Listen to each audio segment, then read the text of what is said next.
ये हमारा सौभाग्य है कि अभी जिन लोगों से हम यहाँ मुखातिब हो रहे हैं लगातार पिछले 2-3 दिनों से, वे कलाकार होने के साथ साथ लेखक भी हैं और बहुत ही सरलता से हमें बता देते हैं कि इस कला का मर्म क्या है।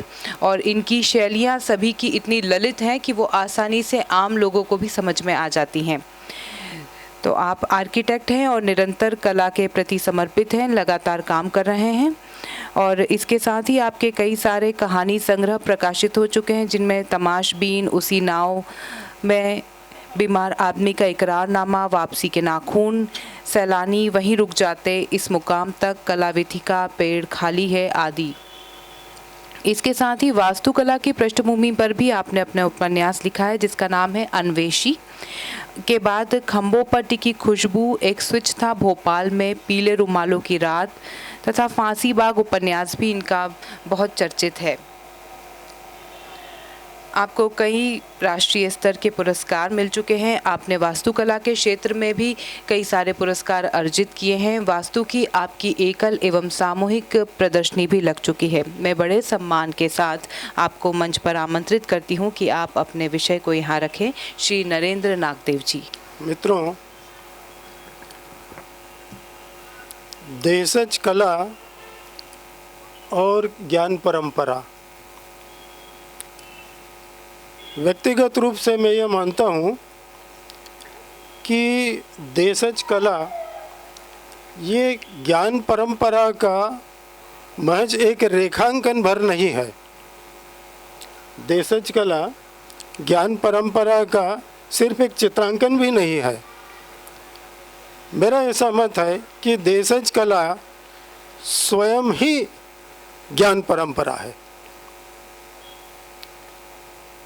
और ज्ञान परंपरा के तो जो 3 मुख्य आयाम हैं जो जनजातियों के जीवन के हैं, जल, जंगल और जमीन,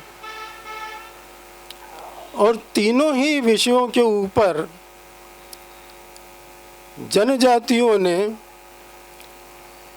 प्रचुर ज्ञान का अर्जन किया है। अब जल के अंदर तो उन्होंने जल के संचयन तक की व्यवस्था कर ली थी। उन्होंने तालाब बनाए, उन्होंने बावड़ियाँ बनाई, उन्होंने कुएं बनाए, उन्होंने जल को एक जगह से दूसरी जगह तक ले जाने के लिए नहरों तक का निर्माण कर दिया।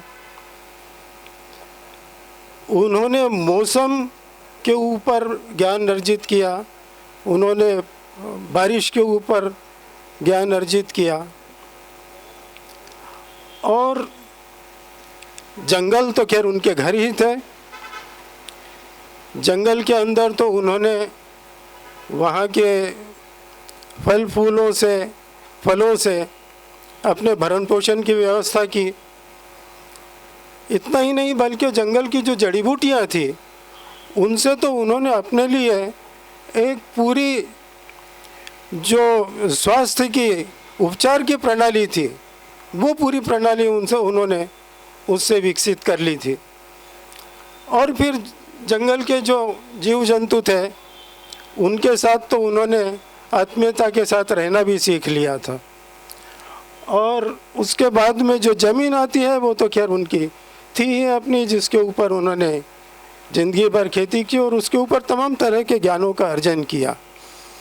तो ये जितनी ज्ञान परंपराएं हैं ये सब उनकी जो देशज कलाएं हैं उनके अंदर लगातार प्रतिबिंबित होती रही।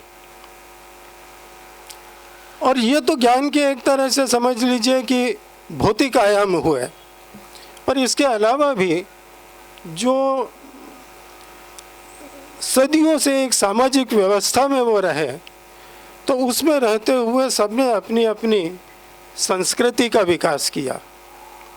उन्होंने अपनी अपनी परंपराएं बनाई, उन्होंने अपने अपने धार्मिक त्यौहार विकसित किए और इसके साथ ही अपने स्तर पर ही सही उन्होंने अपने अपने लिए जीवन मूल्य भी निर्धारित किए। और ये जो तमाम चीज़ें हैं ये सब भी जो कला है उस समय की उसके अंदर निरंतर प्रतिबिंबित होते रहे। बल्कि हर एक त्यौहार के अवसर पर, भले ही वो व्यक्तिगत त्यौहार रहा हो या कोई सामाजिक त्यौहार रहा हो या समझ लिए कोई धार्मिक त्यौहार हो, या उसके अलावा फसलों की कटाई से संबंधित भी त्यौहार हो, इन सभी त्योहारों के अवसर पर, इन सभी उत्सवों के अवसर पर देशज कला अपनी लगातार एक प्राणवान उपस्थिति उसके अंदर हमेशा दर्ज कराती रही है। इसलिए मैं कहता हूँ कि देशज कला सिर्फ एक रेखांकन नहीं है, वह अपने आप में स्वयं एक ज्ञान परंपरा है। अब मैं तो व्यवसाय से आर्किटेक्ट रहा हूँ, इसलिए मैं जब भी इन विषयों के ऊपर विचार करता हूँ तो सबसे पहले मेरा ध्यान जाता है उनके घरों की तरफ, उनके प्रश्रयों की तरफ, और उसके माध्यम से उन सतहों की तरफ जिस पर कि उन्हें चित्रांकन की सुविधा मिली थी। तो जो सबसे पहले उनके निवास थे वो रॉक शेल्टर्स थे ही, भीमबेटका के रॉक शेल्टर्स की तरह, जिसमें उन्होंने अपना जीवन यापन किया। तो वहाँ उनको जो कला के चित्रण की सुविधा मिली वो चट्टानों के ऊपर ही मिली, और स्वाभाविक रूप से वो कोई प्लेन सतह तो थी नहीं, वो उबड़ खाबड़ सतहें थी रॉक्स की, और उनके रंग जो थे वो चट्टानों के रंग जो थोड़े से डार्क कलर्स थे वो उन्हें प्राप्त हुए। उसके ऊपर उन्होंने मिट्टी के रंगों से चित्रकारी की, और जो विषय उन्होंने उसके अंदर चित्रित किए वो स्वाभाविक रूप से अपने जो सामान्य उनके जीवन संघर्ष के विषय थे वो चित्रित किए। जैसे सामने एक शिकार उनका दौड़ रहा है और पीछे पीछे उनके शिकारी दौड़ रहे हैं, ये सारे वो चित्रण अपने चट्टानों के ऊपर करते रहे। रंग जो थे उनको स्वाभाविक रूप से मिट्टी के रंग मिले, जो जिसको प्राकृतिक रंग कहना चाहिए, उनका उन्होंने उपयोग किया। अब उसके बाद जब थोड़ी सभ्यता का विकास हुआ तो वो चट्टानों को छोड़कर नीचे मैदानों के अंदर आए, और मैदानों के अंदर फिर उन्होंने अपने लिए अपनी अपनी झोपड़ियाँ बनाई। अब इस स्तर के ऊपर दो परिवर्तन थोड़े से नजर आए चित्रकला से संबंधित। पहली बात तो यह थी कि चट्टानों के ऊपर जब वो चित्रण करते थे तो वो एक तरह से सामूहिक प्रक्रिया होती थी, जिसमें बहुत सारे लोग एक ही सतह के ऊपर करीब कभी कभी एक के ऊपर एक भी कृतियों का निर्माण करते रहते थे। लेकिन अब जो उनको अपने घर मिले तो उसमें चित्रकला में एक तरह का पर्सनलाइज्ड इफेक्ट आया, एक तरह की जिसको कहना चाहिए कि वैयक्तिकता उनकी आई। एक कलाकार या एक परिवार अपनी एक झोपड़ी के ऊपर जैसा चाहे वैसा मनचाहे चित्रण कर सकता था। और दूसरा यह कि कला को स्वयं भी थोड़ा सा रेगुलराइज होने का उसके अंदर एक मौका मिला। वो इस तरह से कि जैसे झोपड़ियों के अंदर एक दरवाज़ा होता था, एक खिड़की होती थी, तो जब वो कलाकृतियाँ अपनी बनाते थे तो दरवाजे के आसपास एक बॉर्डर बनाते थे और खिड़कियों के आसपास हमेशा एक बॉर्डर बनाते थे।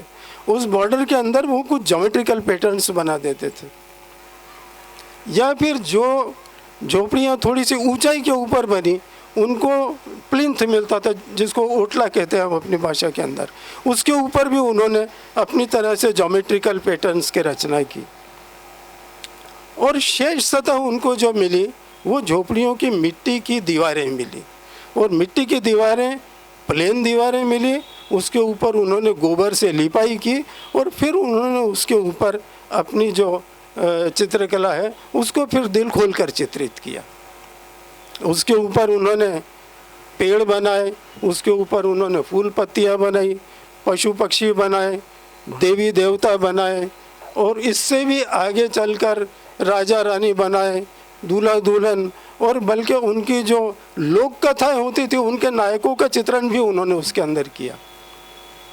कभी कभी पूरी सतह पर वो चित्रित नहीं करते थे, कुछ अंश उसका लेकर करते थे, और किसी किसी जगह पर तो उन्होंने पूरी झोपड़ी के आसपास भी अपना चित्रांकन कर दिया था।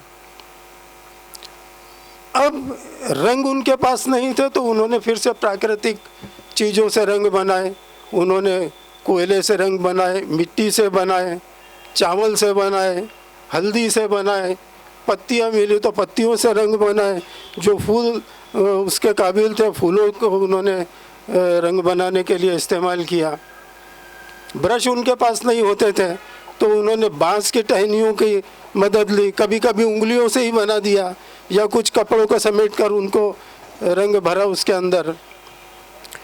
और ये बात ज़रूर है कि चित्रांकन की भी उन्होंने अपनी एक पद्धति से विकसित कर ली थी, जिसके अंदर पहले वो आउटलाइन बनाते थे और ये आउटलाइन डार्क कलर से पहले बना लेते थे और फिर बीच की सतहों के अंदर वो रंग भरते थे। स्वाभाविक रूप से जो रंग वो भरते थे वो बहुत प्राइमरी टाइप के कलर्स होते थे, जैसे सफ़ेद और काला, लाल, पीला, नीला, हरा, इस तरह के प्राइमरी कलर्स ही वो उसके अंदर इस्तेमाल करते थे।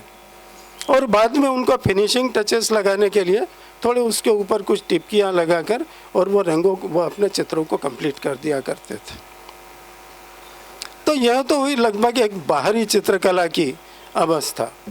अब घर के अंदर अगर अपन जाते हैं तो प्रायः ये स्टडी करके अब देखा गया कि घर के अंदर उन्होंने बहुत ज़्यादा चित्रण नहीं किए, लेकिन फिर भी कुछ जगहें ऐसी थी जैसे कि पूजा घर, तो पूजा घर के पास में उन्होंने एक जो उनके ग्रह देवता थे उनकी आकृति, उसकी आकृति अंकित कर देते थे। या फिर ये होता था कि अगर कुछ बड़े घर उनको मिले तो उसके अंदर वो एक विशेष कक्ष बना देते थे जिसमें वो विशेष अवसरों पर, जैसे कभी किसी बच्चे का जन्मदिन आ गया या फिर कोई के विवाह का अवसर आ गया, तो उसमें वो देवी देवताओं को चित्रित कर दिया करते थे। और कभी कभी तो वैसे बाद में उन्होंने कोर्टयार्ड्स के अंदर भी, वरांडों के अंदर भी चित्रण किया, ज्योमेट्रिकल पैटर्न जैसे हम रंगोली वगैरह बनाया करते हैं।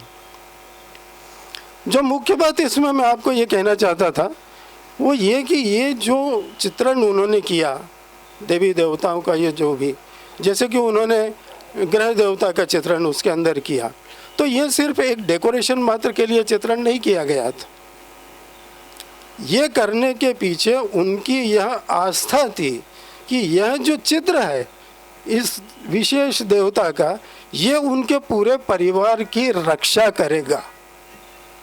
और उसी तरह से जो दूसरे देवी देवताओं के चित्रण किए भीतर बाहर, उन सब के पीछे एक ये आस्था उनकी जरूर थी, ये विश्वास उनका जरूर था कि ये सब चीज़ें जो है ये उनकी विपत्तियों से रक्षा करेगी, उनको प्रॉस्पेरिटी प्रदान करेगी। अब ये तो ये सिर्फ इतना ही नहीं, बल्कि ये यहाँ तक कि वो जो पशु पक्षियों का चित्रण करते थे कभी कभी, उस पर भी उनकी आस्था थी कि ये विशेष पक्षी उनको इस बीमारी से बचा लेगा, या ये विशेष पशु जो है ये उनकी इस दूसरी विपत्ति से रक्षा कर लेगा। पेड़ बनाया उन्होंने, पीपल के पेड़। अब पीपल के पेड़ में तो साधारण सभी की आस्था रहती है कि इस पे सैकड़ों देवता निवास करते हैं, तो वो उनका एक प्रिय विषय हो गया। या फिर जो गोंड चित्रकला थी उसके अंदर वो महुए के पेड़ को चित्रित करते थे, काफ़ी बड़ी लेवल पर महुए को चित्रित किया, क्योंकि महुआ उनके लिए एक माँ का दर्जा रखता था। या फिर जैसे विवाह का अवसर आया तो मधुबनी के अंदर जैसे विवाह का अवसर के अंदर दूल्हा और दुल्हन को चित्रित अधिक किया गया मधुबनी चित्रकला के अंदर, और वो इस विश्वास के साथ ही कि ये जो चित्र वो बना रहे हैं दूल्हा और दुल्हन को, वो एक्चुअली वो जिनका विवाह हो रहा है उनकी रक्षा करेंगे। बल्कि वर्ली चित्रकला के अंदर तो जो सुहागन स्त्रियां होती थी, सिर्फ सुहागन स्त्रियां, वो विवाह के अवसर पर एक विशिष्ट पैटर्न बनाती थी जिसको चौक कहा जाता था। वो 5 दिन जैसे विवाह चला तो 5वें दिन वो चौक की रचना करती थी, और इसी विश्वास के साथ रचना करती थी कि ये जो चौक है वो दूल्हा दुल्हन की लगातार रक्षा करते रहेंगे। तो इसलिए मैं बार बार इस नतीजे पर पहुंचता हूं कि देशज कला जो है वो सिर्फ चित्रांकन भर नहीं है, ये अपने आप में ही एक ज्ञान परंपरा है। मैं वापस अपनी सरफेसेस की तरफ आता हूँ, तो पहली सरफेस जो मैंने कही थी वो चट्टानी सतह थी जिसके ऊपर उन्होंने चित्रांकित किया। जो दूसरी सतह जो थी वो गोबर से लिपी मिट्टी की दीवारें थी, और ये गोबर से लिपी मिट्टी की दीवारें तो फिर सदियों तक चलती रही और आज भी चल रही है। इसके बाद जो तीसरी सतह उनको प्राप्त हुई वो अभी कुछ दशकों पूर्व ही प्राप्त हुई, और वो थी सफ़ेद कागज़ पर चित्रांकन। और वो विशेषकर इसलिए हुआ कि कुछ विशेष कलाएं जैसे मधुबनी है और गोंड है और वर्ली की कलाएं हैं, ये इतनी ज़्यादा प्रशंसित होने लगी देश दुनिया के अंदर कि ज़रूरी हो गया कि इन कलाओं को दूर दराज तक के ले जाकर प्रदर्शित किया जाए। और फिर उसका एक ही माध्यम हो सकता था कि वो सफ़ेद कागज़ पर बनवा कर और उनको प्रदर्शित किया जाए, चाहे महानगर के कला दीर्घाओं में किया जाए या समारोह के अंदर प्रदर्शित किया जाए। तो ये सफ़ेद कागज़ पर बने, शेष सब कुछ वही रहता था, विषय सब कुछ वही, चित्रांकन सब कुछ वैसा ही, रंग भी सब कुछ वही। और इसके बाद भी जो अंतिम सरफेस उनको प्राप्त हुई अब, वो तो बाकायदा जैसे मॉडर्न आर्टिस्ट कैनवास के ऊपर पेंटिंग करते हैं उस तरह से भी लोग कैनवास खींचकर उसके ऊपर भी वही चित्रकला अंकित करने लगे। अब एक कलाकार के रूप में कभी कभी मैं ये कल्पना करता हूँ कि किसी आर्ट गैलरी के अंदर 3 कृतियाँ कैनवास पर अंकित की हुई साथ साथ रखी हुई है। एक कृति मधुबनी चित्रकला की है, दूसरी उसके साथ गोंड चित्रकला की है, और तीसरी उसके साथ वर्ली चित्रकला की है। अब मधुबनी चित्रकला के अंदर ये साथ में देखो तो बड़े दिलचस्प तुलनात्मक अध्ययन इसके अंदर देखने के लिए मिल जाते हैं। जैसे मधुबनी के अंदर अगर हम देखेंगे तो उसके अंदर पेड़ और फूल पत्तियाँ तो है, लेकिन उसमें बहुत झुकाव जो है वो धार्मिक आकृतियों के अंदर किया गया है। देवी देवताओं की आकृतियाँ मधुबनी के अंदर अधिक चित्रित देखने को मिलती है, और वह भी पेयर्स के अंदर।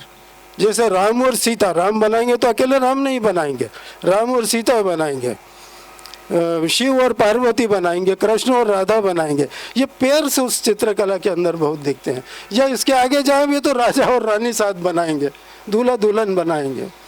जबकि गोंड वाले कैनवास के ऊपर जब हमारी नज़र जाएगी तो गोंड के अंदर ये दिखता है कि महुआ का पेड़ तो खैर आ ही जाता है वहाँ पे, लेकिन इसके अलावा उनका विशेष जोर पशु पक्षियों के चित्रांकन के ऊपर वहाँ पर होता है। बड़ी आकृतियाँ पशु पक्षियों की बनाते हैं, बड़ी कलात्मकता के साथ, जैसी देशज कला के अंदर बनती है। लेकिन जो तीसरे कैनवास की तरफ हम जाएंगे, जिसको कि वर्ली के साथ कैनवास करना चाहिए, तो उसके अंदर इस तरह के विषय नहीं होते। वर्ली के अंदर जो सामान्य एक अपने जनजीवन के विषय होते हैं वो वर्ली के अंदर नज़र आते हैं। जैसे कि किसान खेत की तरफ जा रहा है, हल चला रहा है, स्त्रियां धान कूट रही है, कोई फिशिंग कर रहा है, कोई हंटिंग कर रहा है। ये रोज़मर्रा का जीवन जो है ये वर्ली के अंदर ज़्यादा चित्रांकित होता है। अब कलर स्कीम पे अगर नज़र डालें तो मधुबनी और गोंड, इन कलाओं की कलर स्कीम के अंदर ब्राइट कलर्स देखने के लिए मिलते हैं, भड़क कलर नज़र आते हैं।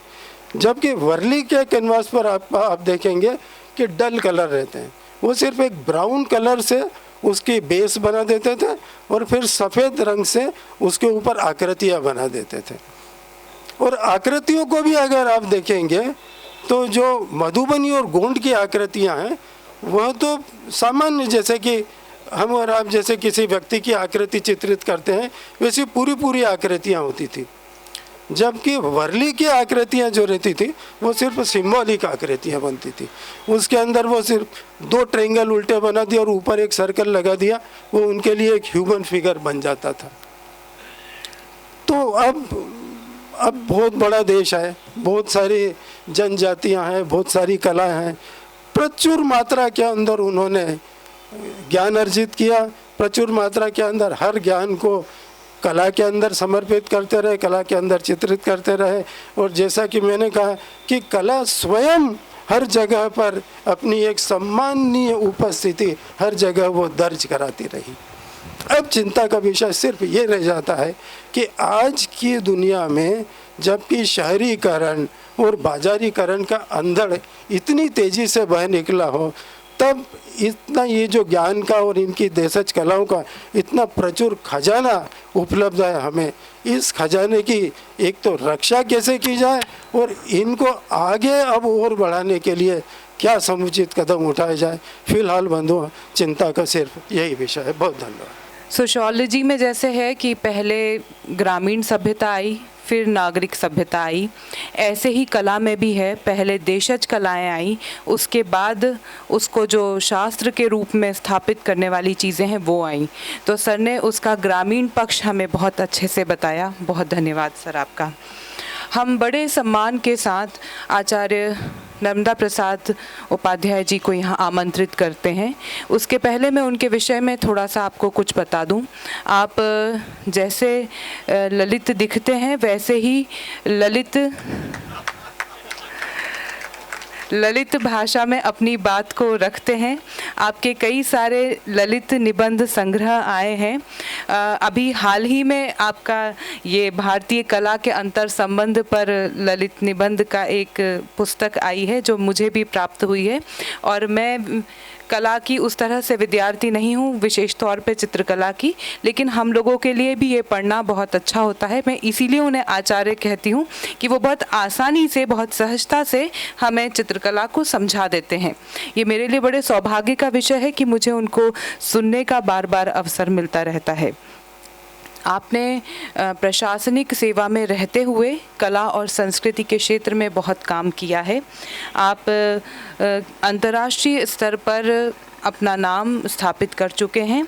इनकी 12 कृतियां प्रकाशित हैं। इनके अलावा 6 संपादित कृतियां हैं, 3 अनुदित हैं, 14 ललित निबंधों की पुस्तकें प्रकाशित हैं एवं ब्रिटिश काउंसिल व शिमेंगर लेडर फेलोशिप भी आपको मिल चुकी है। इसके लिए आप ताली बजाएंगे तो मुझे अच्छा लगेगा। बहुत शुक्रिया। और इसके साथ ही भारतीय लघु चित्रों के मशहूर गेयर एंडरसन संग्रह पर काम करने के लिए इन्हें लेवेनहैम इंग्लैंड व national gallery of Australia Canberra द्वारा सम्मानित किया गया है। इसके अलावा वे मध्य प्रदेश साहित्य परिषद एवं उत्तर प्रदेश हिंदी संस्थान के सम्मान से भी सम्मानित हो चुके हैं। इसके अलावा कई सारी संस्थाओं ने आपको सम्मानित किया है।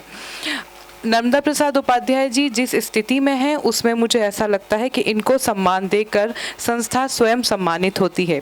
तो मैं बड़े सम्मान के साथ उनसे अनुरोध करती हूं कि वे अपने अध्यक्षीय उद्बोधन से हमें कृतार्थ करें।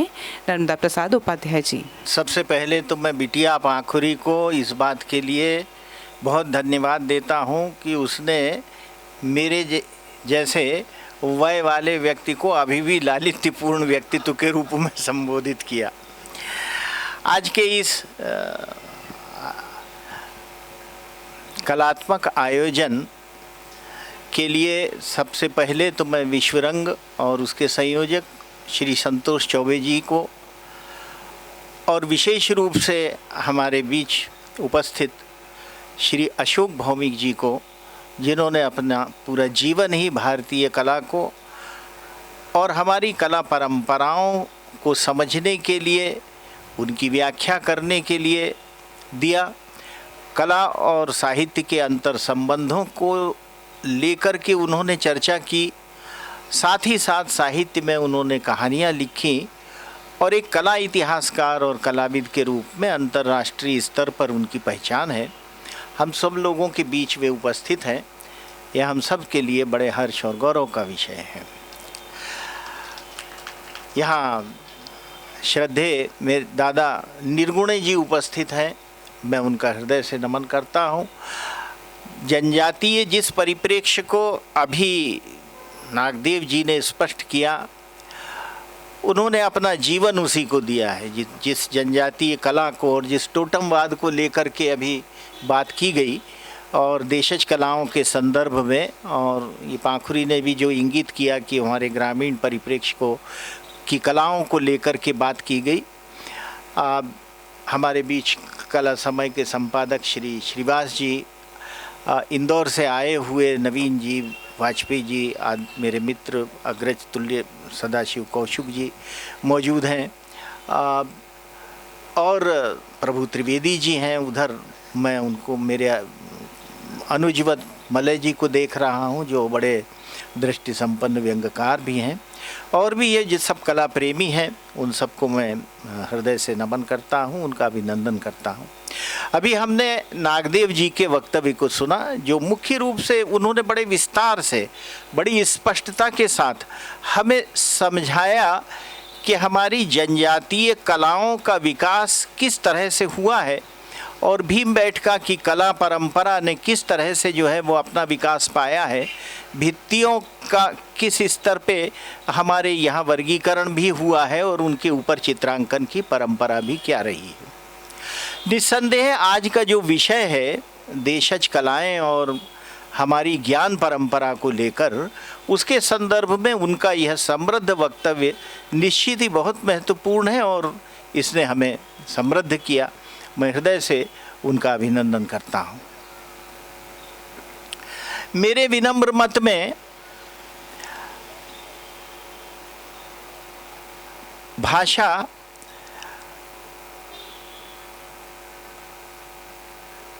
रूप को परिभाषित करती है। रूप चाहे मूर्त हो या अमूर्त हो, वह भाषा से परिभाषित होता है, और इस भाषा का अपना स्वरूप होता है, और इस भाषा को जो अंगीकार कर लेता है वह कलाकार हो जाता है। कला इन अर्थों में रूप की भाषा होती है। तो कला जो रूप की भाषा है, उस भाषा को जो अंगीकार कर ले वह कलाकार हो जाता है।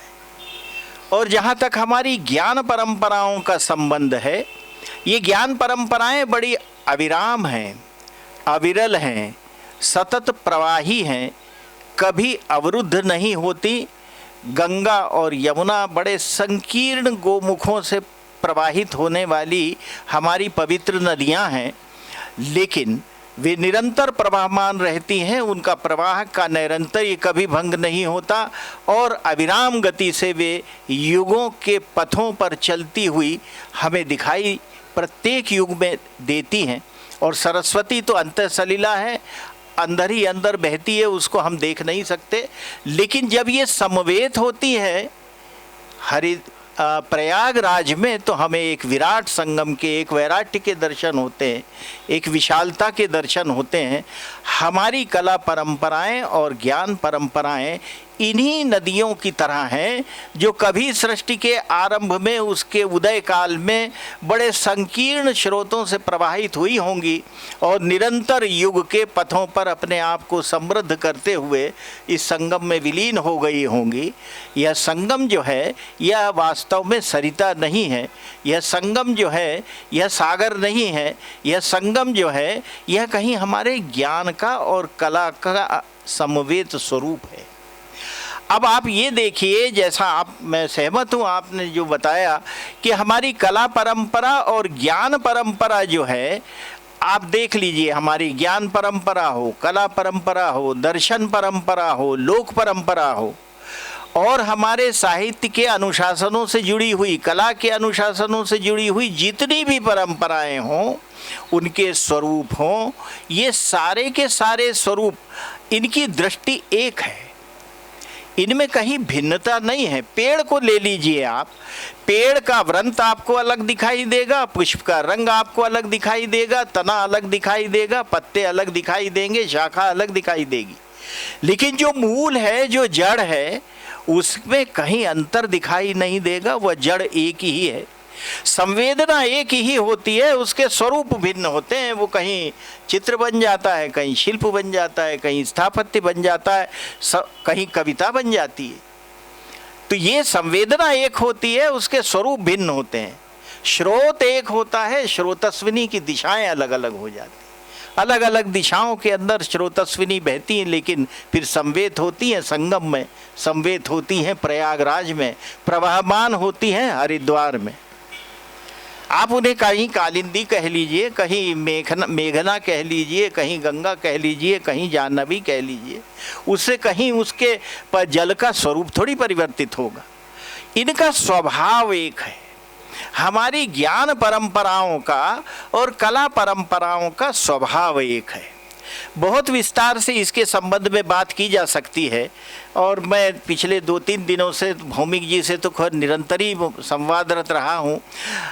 तो हम यदि हमारी इन कला परंपराओं के, ज्ञान परंपराओं के स्वभाव की बात करें तो मैं केवल 1 या 2 इसके संबंध में अपने उदाहरण दूंगा। बात तो बहुत विस्तार से की जा सकती है, और वो मेरी जो कृति है जिसका पाखुरी जिक्र कर रही थी, भारतीय कला के अंतर संबंध, उसके अंदर बताया है कि इतिहास से, साहित्य से, लोक से और दूसरे हमारे अनुशासनों से कला की संबद्धता किस तरह से होती है।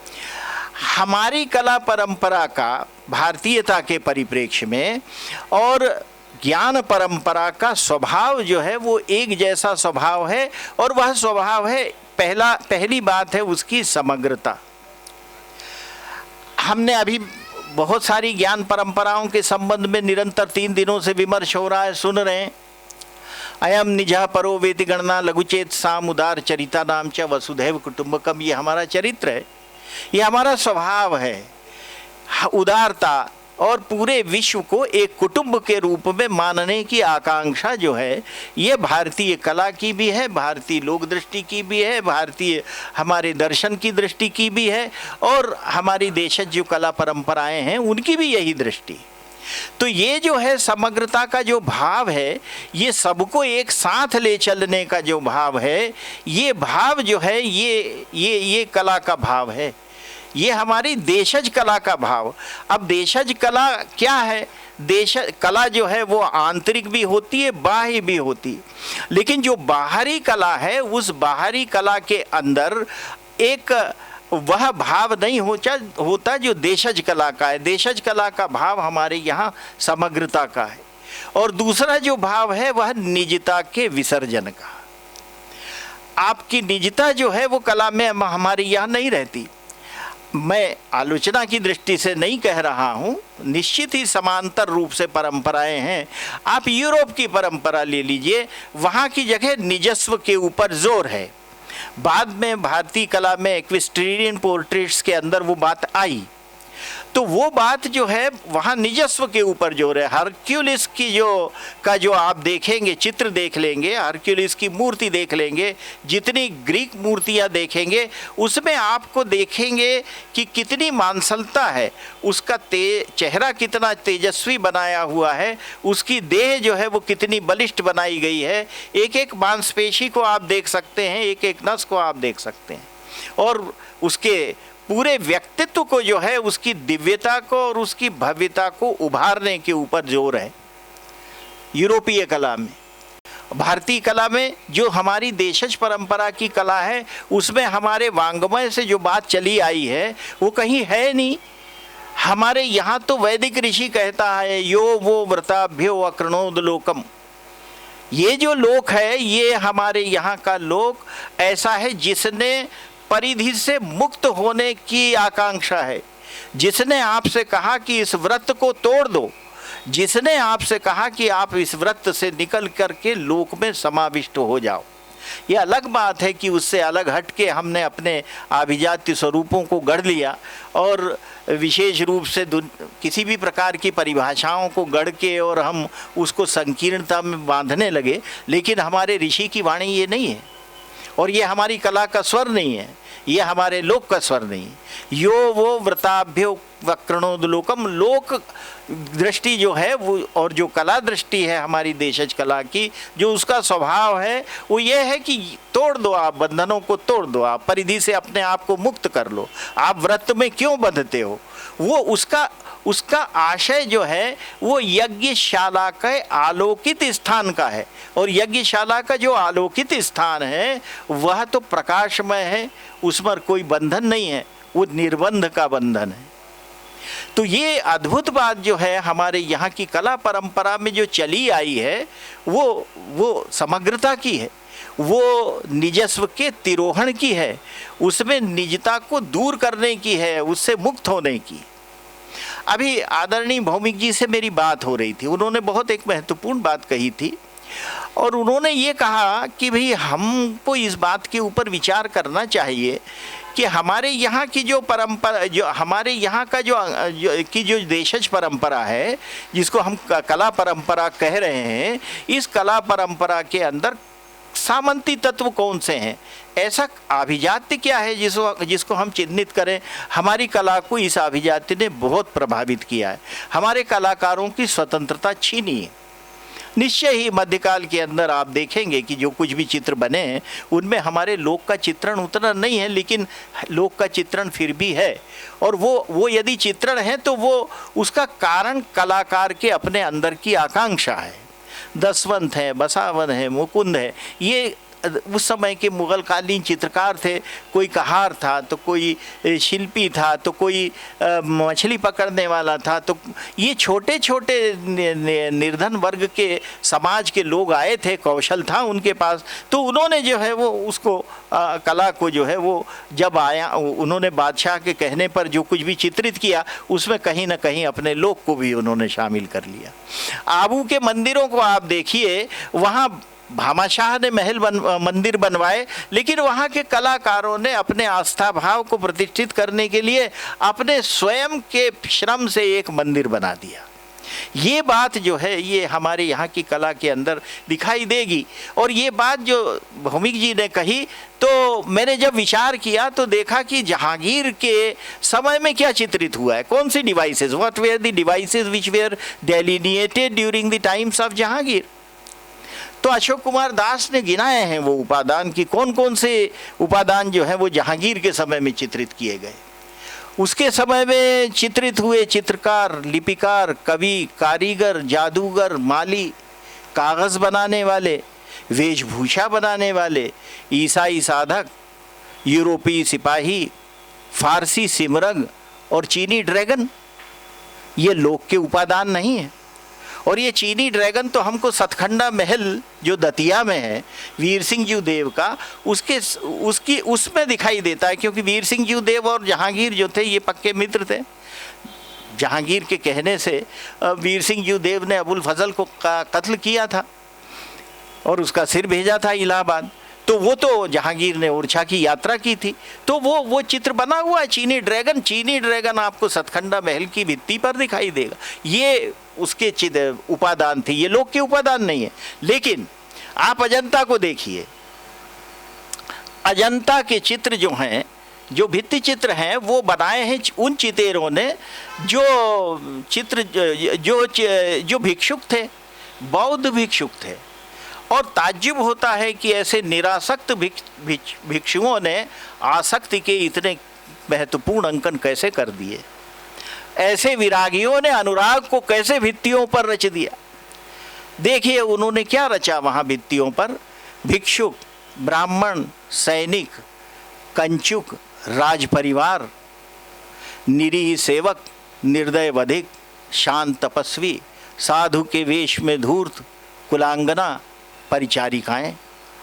और भाव कौन कौन से रचे, प्रेम, लज्जा, हर्ष, हास्य, शोक, भय, आश्चर्य, क्रोध, उत्साह, शांति, एकाकिता, विराग और चिंता। राय कृष्णदास जी ने उसको जो है वो बताया है कि उन्होंने क्या रचा। तो ये जो रचा ये तो लोक है, ये अभिजात्य नहीं है, ये वो उपादान नहीं है जो जहांगीर के समय में रचे गए कलाकार के द्वारा।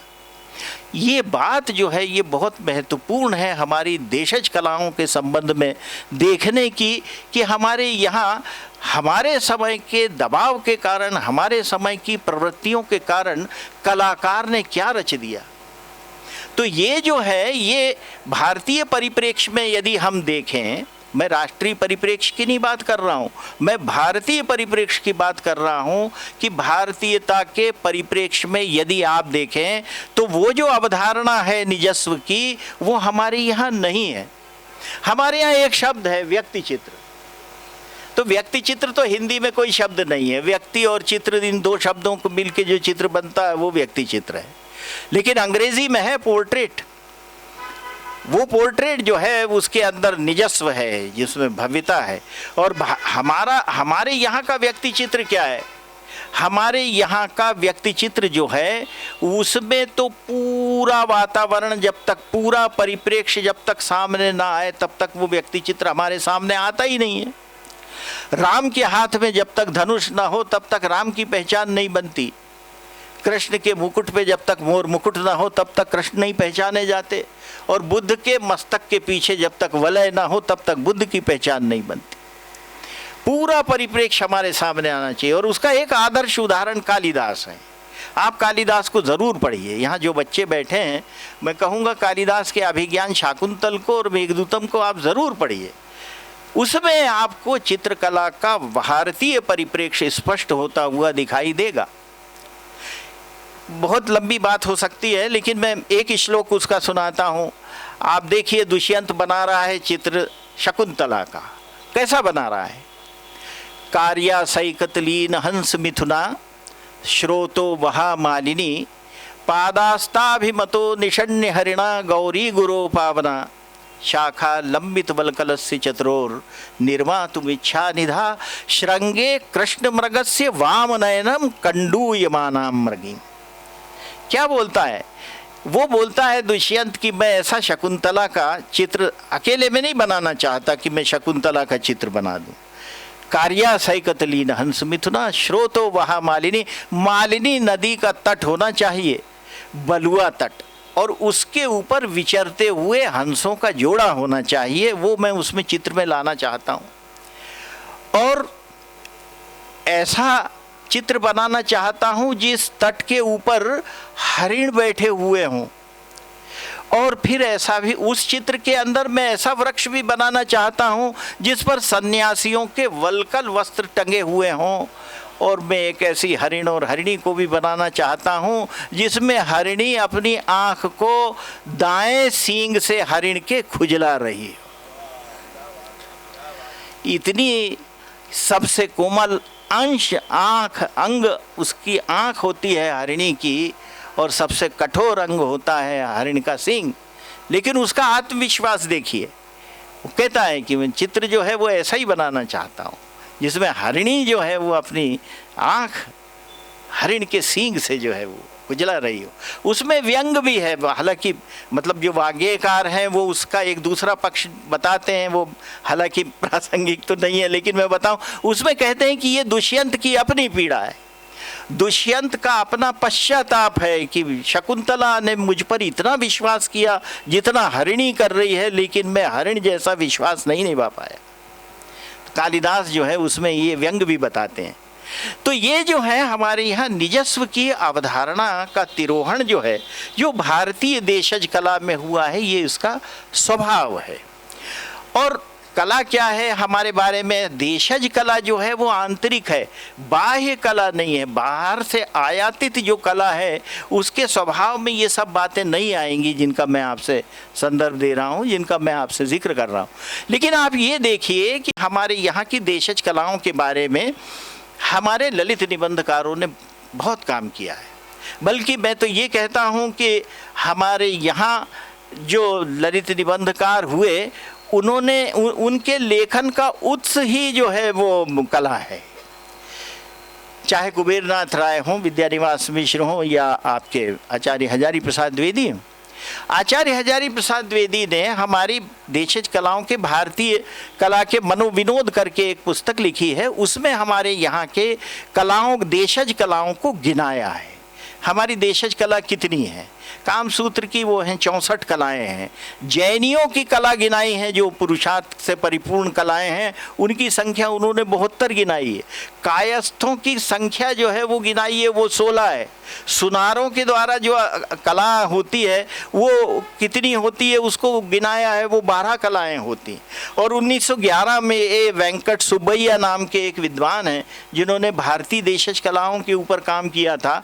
तो उन्होंने शुक्र नीति सार में, प्रबंध कोश में अर्थशास्त्र में, नाट्यशास्त्र में जितनी कलाएं हैं उनका विवरण दिया है। कहीं 64 हैं, 72 हैं, और प्रबंध कोश के अंदर 72 कलाएं हैं। अब उन सब कलाओं के बारे में यदि मैं बात करूंगा तो खैर काफ़ी समय हो जाएगा, लेकिन मैं आपसे निवेदन करूं कि ये कलाएं जो देशज कलाएं हैं जिनके संबंध में वो बताते हैं, ये हमारी कलाएं काहे से आई हैं। ये कलाएं जो हैं वो हमारे भाषा विज्ञान की कलाएं हैं, ये लोक की कलाएं हैं, ये कलाएं जो हैं वो हमारे देशज कलाएं, हमारे विभिन्न अनुष्ठानों की कलाएं, जनजातीय कलाएं हैं जो जिसके संबंध में अभी विस्तार से बड़ी विद्वत्ता के साथ आपने हमें आलोकित किया। इन सब कलाओं के बारे में यदि बात करेंगे तो बहुत विस्तार से बात होगी। आप लोगों को यदि पढ़ना हो तो अभी एक हृदय नारायण गुप्ता की एक देशज कलाओं के ऊपर पुस्तक है, उसको आप ज़रूर पढ़िए, जिसके अंदर बताया गया है कि कितने प्रकार की हमारे लोक की कला कितनी है, कौन कौन सी हैं, हमारे दर्शन की कला कौन कौन सी है। हमारे यहाँ की चित्रांकन की जो कला के बारे में बात कर रहे थे, हमारे यहाँ लघु चित्रों की परंपरा है, भित्ति चित्रों की परंपरा है, शैल चित्रों की परंपरा है, और लघु चित्रों की परंपरा के बारे में तो बहुत विस्तार से बात की जा सकती है, लेकिन भित्ति चित्रों की भी परंपरा जो है वो विस्तृत है। मैंने मालवा और बुंदेलखंड के भित्ति चित्रों के ऊपर काम किया तो मैं हतप्रभ रह गया, विस्मित रह गया कि ऐसे इतने सुंदर भित्ति चित्र भी जो है वो बनाए जा सकते हैं। तो ये जो हमारे यहाँ अल्पना है, सांझी है, शैल चित्र हैं, भित्ति चित्र हैं, लघु चित्र हैं, पट चित्र हैं। बौद्ध ग्रंथों के अंदर ललित विस्तर में 86 कलाओं की सूची दी है, और उसमें लेप्य चित्रों की भी एक श्रेणी दी गई है कि लेप्य चित्र किस तरह से बनाए जाते थे। हमारे यहाँ विष्णु धर्मोत्तर पुराण में जो है वो चित्रों के बारे में विस्तार से बताया गया है, चित्र सूत्रम में, उसके बारे में भी जो है वो विस्तार से हमको जानकारी मिल सकती है। तो ये हमारी देशज कलाएं जो हैं ये बहुत महत्वपूर्ण कलाएं हैं, और इन देशज कलाओं का स्वरूप और स्वभाव जो है उसके बारे में मैंने बताया। मैंने ये निवेदन किया कि ये संवेदना तो सब एक जैसी होती है, उसका प्रस्तुतिकरण जो है वो भिन्न हो जाता है। अब आप ये देखिए कि हमारे यहाँ साहित्य से इनके अंतर अनुशासिक संबंध भी हैं, जिसके बारे में मैं हमेशा बात करता रहता हूँ। अंतर अनुशासिक संबंध भी हैं। साहित्य में कला कैसे आती है और कला साहित्य में कैसे जाती है। तो कला कैसे आती है साहित्य में, आपने बिहारी का नाम सुना होगा, बड़े प्रसिद्ध बिहारी सत्सई के गीत कवि हैं, महान साहित्यकार हैं मध्यकाल के। उनका एक दोहा है, लिखनी बैठ जाकी सभी, गई गई गरब गुरूर, गए न केते जतन के, चतुर चितेरे कूर। आप देखिए किस तरह से कला साहित्य में आती है। वो जो नायिका है वो अपने प्रेमी का चित्र बना रही है, और चित्र बना रही है बड़ी तन्मयता के साथ चित्र बना रही है, और राजा ने जो है वो कई चितेरे बिठा दिए हैं, एक से एक चतुर चितेरे बिठा दिए हैं कि भाई ये जो चित्र बनाने वाली महिला है, स्त्री है, नायिका, इसका चित्र बनाओ। लेकिन वो उसका चित्र नहीं बना पाए। उसका इतना अद्भुत सौंदर्य और उसकी इतनी गतिशील भंगिमा इधर उधर डोलने की कि वो कितने ही चतुर चितेरे बैठ गए, वो उसका चित्र नहीं बना पाए। लिखनी बैठ जाकी सभी, सभी मतलब छवि जिसको कहते हैं, छवि इसका भ्रंश है। लिखनी बैठ जाकी सभी, गई गई गरब गुरूर, गए न केते जतन के, चतुर चितेरे कूर। तो ये तो जो है आपने देखा कि साहित्य में जो है वो कला कैसे आती है। अब साहित्य में कला की कैसे अभिव्यक्ति होती है ये देखिए। आपने ईश्वरी का नाम सुना होगा, बुंदेलखंड के प्रसिद्ध लोक कवि। उनकी एक प्रेमिका थी रजऊ, जिसके बारे में उन्होंने बहुत फागें लिखी, और बड़े उन पर कभी अश्लीलता का भी आरोप लगाया गया कि भाई इन्होंने जो है वो हमारे निकट अतीत के कवि, लेकिन अद्भुत हैं वो, ऐसा नहीं है। उनको पढ़िए आप। तो हमारे यहाँ गुदना कला होती। कला कैसे साहित्य में आती? गुदाई करते हैं, जिसको आप टैटू बोलते हैं। आप आजकल टैटूइस्ट होते हैं, यूरोप में टैटू बोलते हैं। तो तो वो बोलते हैं गोदो गुदनन की गुदनारी। वो कह रहे हैं दायिका, मैं गोद दो, मेरे पूरे शरीर को गोदो दो। गोदो गुदनन की गुदनारी, सारी देह हमारी, गारों पे गोविंद गोद दो, कर में कुंज बिहारी, और बैयन बहुत भरो मनमाली, गरे धरो गिरधारी। आनंद कंद लेख अखियन में, अंगियन में, मांग में भरो मुरारी, और कैया लेत कन्हैया ईसुर गोद मुखन मनहारी, गोदो गुदनन की गुदनारी। अब आप कैसे कहेंगे कि कला, देशज कला और हमारा साहित्य या ज्ञान परंपरा अलग अलग है? दोनों एक हैं। धन्यवाद। बहुत धन्यवाद सर। देशज कला और हमारी ज्ञान परंपरा को इतने विस्तार से, इतने छोटे से समय में भी पूरा बांध के, पूरी समग्रता के साथ हमारे सामने प्रस्तुत करने के लिए हम आपके हृदय से आभारी हैं।